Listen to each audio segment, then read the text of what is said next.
Ann Jeffries as Marion Kirby, the ghostess with the mostest. Robert Sterling as George Kirby, that most sportive spirit. And Leo G. Carroll, host to said ghosts, as Topper.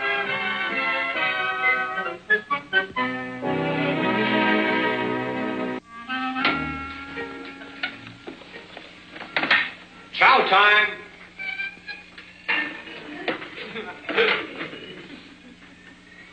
Here your desk, Topper. We brought your lunch. Now, look, you two, you can just wheel that contraption out of here. These pills are my lunch. Where are you, anyway? At your service. All you need to fix up your tummy is a nice, light Italian lunch. Italian food? Ha, I'll explode. Nonsense. Here we are. Minestrone. Parmigiano Gorgonzola. Oh, lasagna. Rigatoni Siciliano. Pasta fagioli and a spumoni. George, I can't digest that. Look, if I can pronounce it, you can digest it. Now, look here, I won't eat it. And you're taking up a lot of my valuable time. Don't be silly, Topper. You have to eat. Yeah, we'll start out with a nice double order of spaghetti al dente. Now, go on, you two. You've got to get out of here. George, some people don't like anyone watching while they're eating. Okay, boss. But he's getting this spaghetti. No, George, no, I beg you, please. No spaghetti. George, please. Really. Oh, Topper. What in the world are you doing? I was just checking the tape on the Italian stock market. Okay. Topper. What are you doing there, Topper? Well, every 4 months we go through and clean out the safety deposit boxes on which the rents are delinquent. Like this one here. You see? Let's see. Box 60892. Oh, this is rather an unusual one. Unusual? Yes, the rent was paid 20 years in advance. It's just run out. What was in it? Well, let's see. Oh, well, no wonder he didn't bother to claim it. It's nothing but 100 shares of some outfit called Felton Tool. Hey, hold it, Topper. Felton Tool. Yes, probably not worth the paper it's printed on. Oh, I think you're mistaken, Topper, old boy. This happens to be one of the original blocks of Felton Tool. Well, that may be so, but that was 20 years ago. I've never even heard of Felton Tool. Well, it just so happens that in 1938, Felton Tool absorbed control of the B&L Railroad. B&L Railroad? Why, that's a blue chip stock. Precisely. Precisely, he says. The boy wonder of Wall Street. I happen to be an expert on stock, and whoever owns this is probably a millionaire. It was originally issued to one Wesley Farrington. Why, after 20 years of accumulated dividends, there's no telling how much it's worth. Well, of course, it's perfectly idiotic for me to take your word on a thing like this. But I can't afford to take chances. I must get Mr. Schuyler to check it. You can rest assured I'm giving you straight dope. George, how do you know about the stock? Before I married you, my sweet, I happen to have had a seat on the curb. Trust me, Topper. Well, I hope you're right. I'd hate to go in there and make a fool of myself in front of Schuyler. George, tell me truthfully, did you really have a seat on the curb? I can prove it. Look.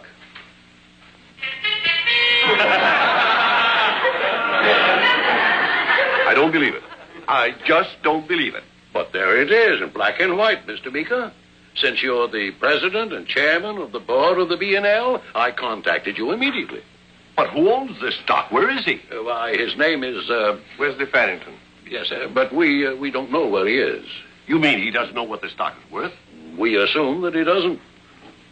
Well, then it's very simple. We just take this stock and tear it up. No, really, Mr. Meeker, that would hardly be ethical. Who's thinking about ethics? Only the three of us would ever know. The five of us. Yes, the five of us. What do you mean, five? There's you and Mr. Schuyler and Mr. Schuyler and me and you This man's a mental case. There's only one solution to this whole mess, and I'm holding it right in my hands. I'll just tear it up into little pieces, and nobody'll ever be the wiser. Get it, George. No, don't. Papa, how did you do that? Oh, heredity. My uncle Ladislaus was a magnetic pole.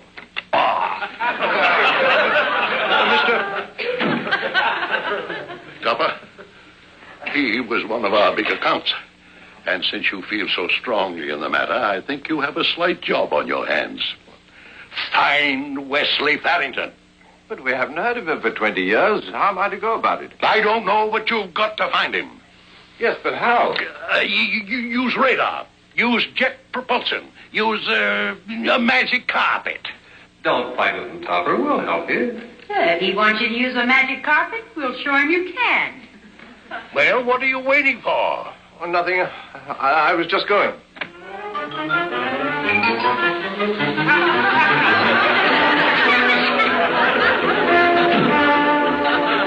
One of us is crazy. I don't want to say anything. I might be the one. Snap out of it, Topper, old boy. We found him. What? We found Wesley Farrington. I even got his address for you. Here, 65 Shoreview Drive. Not very scientific, but I'm grateful. I'd better get over there right away. Well, hey, we're going with you. All right. Only disappear before we get out of the house. It's a deal.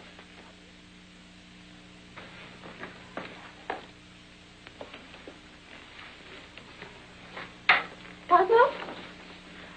Are you leaving? Yes, dear. I think we found Wesley Farrington. We're just going over there now. We? The three of us. You two go first.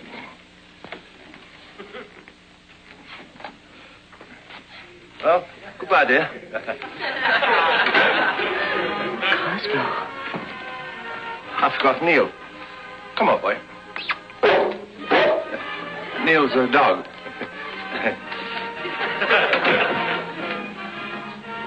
A dog. Must have been a Mexican hairless without the hair. Even without the dog.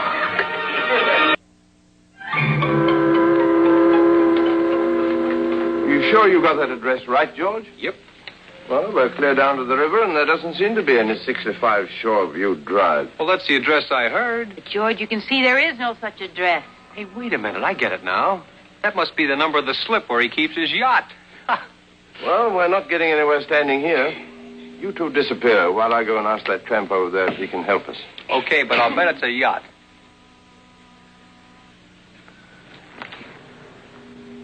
Oh, pardon me. Do you happen to know if any yachts are kept along by the river here? Yachts? No, none that I know of. Mine happens to be in dry dock, having fresh barnacles put on it. He's funnier than you are, George. Yeah, look at that hokey outfit he has to wear. Please, I'm talking. Well, go ahead and talk. It's a free country. Oh, yes. Well, I'm looking for a man. Have you by any chance heard of Wesley Farrington? Heard of him? Sure.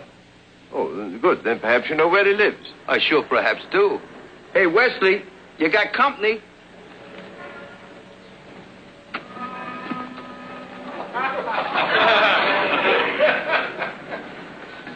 Did you, call me, Shorty? Yeah, this guy wants to see you. There he is, Wesley Farrington.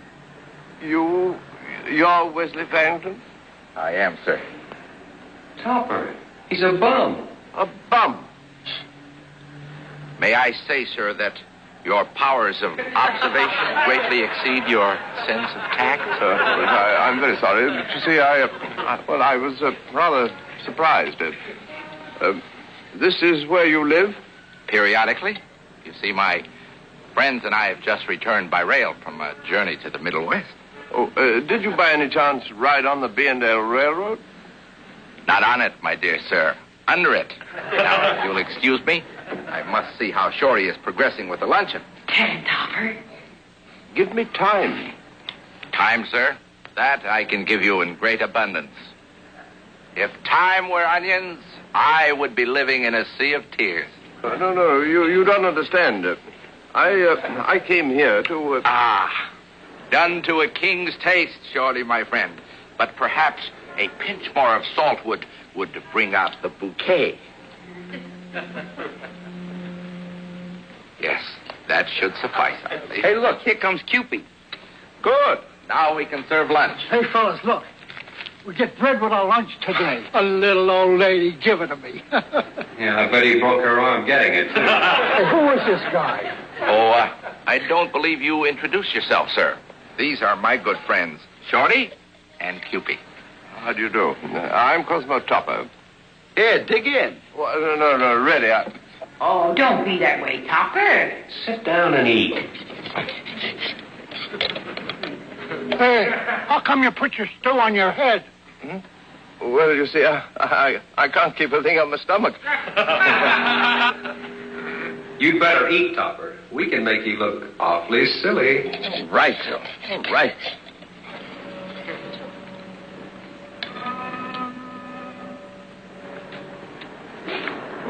By Jove, this is good, isn't it?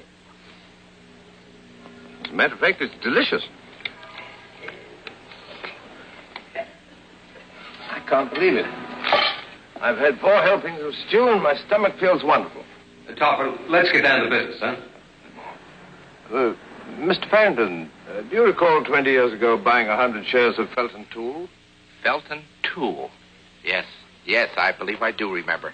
Only I didn't buy it. You see, I was working as a gardener on the estate of a wealthy man, and he gave me the stock as a gift. I believe I put it in a safety deposit box. Well, Mr. Farrington, you better brace yourself. That stock now represents a controlling interest in B&L Railroad and is worth roughly $6.5 million. You don't say. That's quite an amount, isn't it? This guy doesn't shock easy. This is my most prized possession.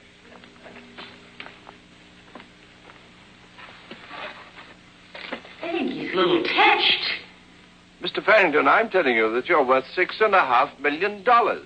Oh, it's not that I'm unappreciative, sir. It's just that I place contentment and peace of mind over monetary things. As the purse is emptied, the heart is filled. Victor Hugo said that. Victor Hugo? I think I fought him once up in Spokane. Oh, you dope. You never fought Victor Hugo. He was a middleweight. Are you trying to tell me that you don't want the money? Frankly, sir, I'm not so sure as I do. Maybe it wouldn't be a bad idea for us to have that money, Wesley. Yeah. We could wear underwear this winter and put fresh newspapers in our shoes every day. You could do a lot for your friends, Mr. Farrington. Yes, I never thought of it quite that way. All right. We'll hold a board meeting. Would you excuse us while we adjourn to my private quarters? Certainly. Boys?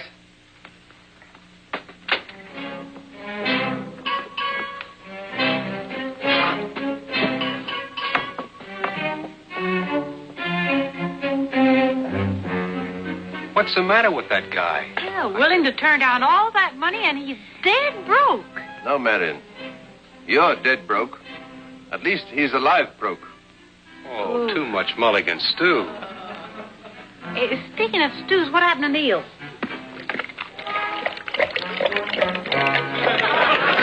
What's he doing? Oh, he's drinking canned heat. Well, when in Rome.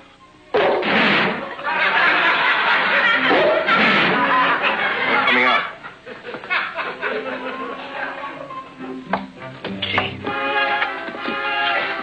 Mr. Topper, the board has reached a decision. We outvoted him. Yeah, we're going to be rich. Oh, wonderful. Well, if you'll stop by my place tonight, we'll discuss things further. Well, thank you, sir.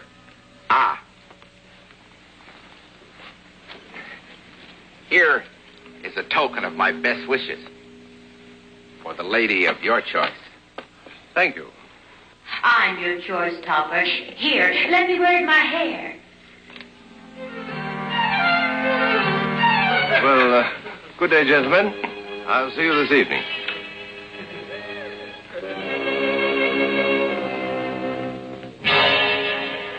Hey, boys. Joe. What time's the next ride to leave for Louisville? Hey, this guy looks like a live one. Let's hit him up for a handout. Well, really, you two.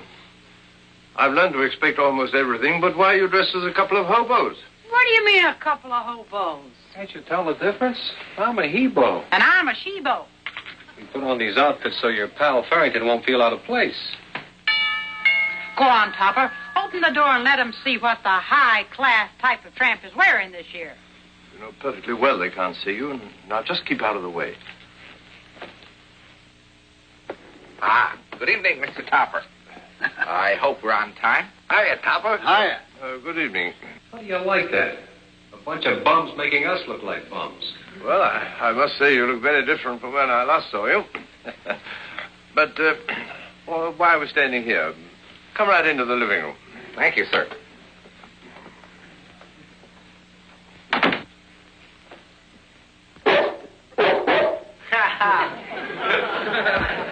Skip it, Neo.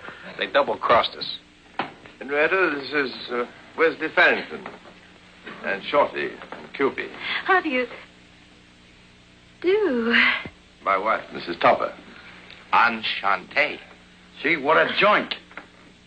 Sure ain't no piano crate. You must forgive my associates, Mrs. Topper. You see, they're both quite new to the executive class. Henrietta, will you pass the hors d'oeuvre?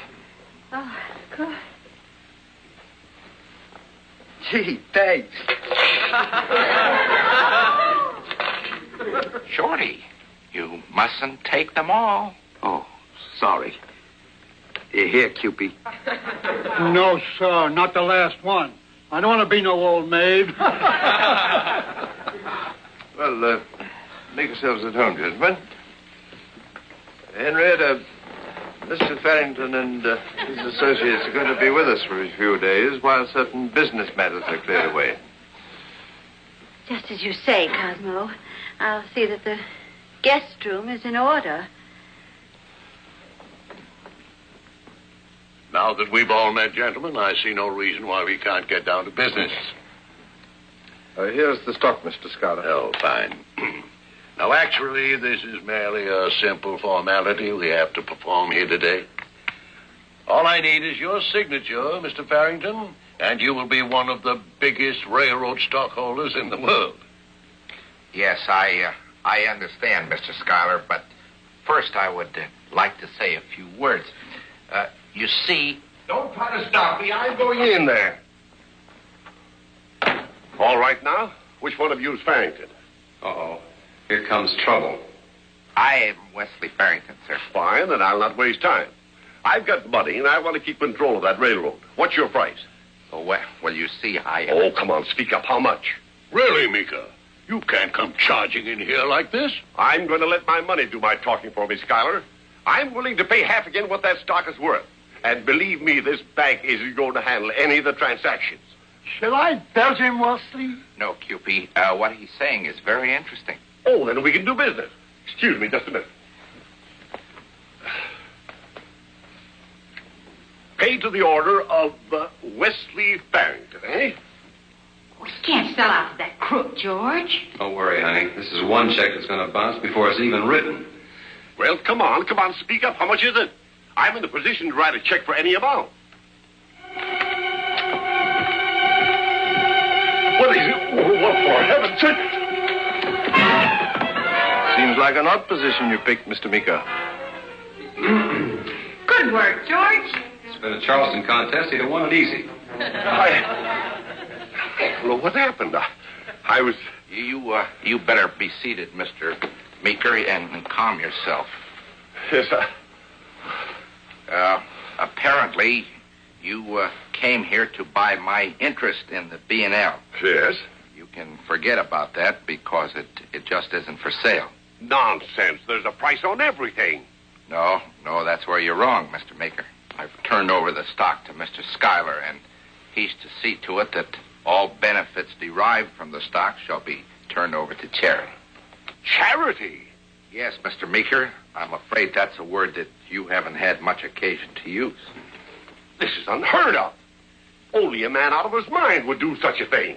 Shall we give him the right treatment, George? I think so, dear. He bores me. Schuyler, you plotted this whole thing. I'll get even, though. You'll see. I may be licked now, but I'll get even. Why? You'll see. Say, what is this? What's happening? I'll sue you. I'll sue you. I'll take you to the highest court. I'll fight you every inch. I've got to get that rug nailed down. You sure made a good speech, Wesley. Can we go home now? Yeah, I want to get rid of this outfit. It feels funny. Look, there ain't a rip in it. Yes, I think we can go home now, boys. I'm sure the sweet peas need watering. Yeah. Well, goodbye, gentlemen. Mr. Topper. Goodbye, Farrington. Mr. Schuyler. It's really been wonderful knowing both of you. Topper, I'm worried. Hobos owning railroads, checks flying around, and that rug shooting out of the room, and a man gives away $6.5 million. I think maybe this job's becoming too much for me. Oh, nonsense. Why, you belong in your job. You really think so? Why, of course. Why, there isn't anyone who can take your place.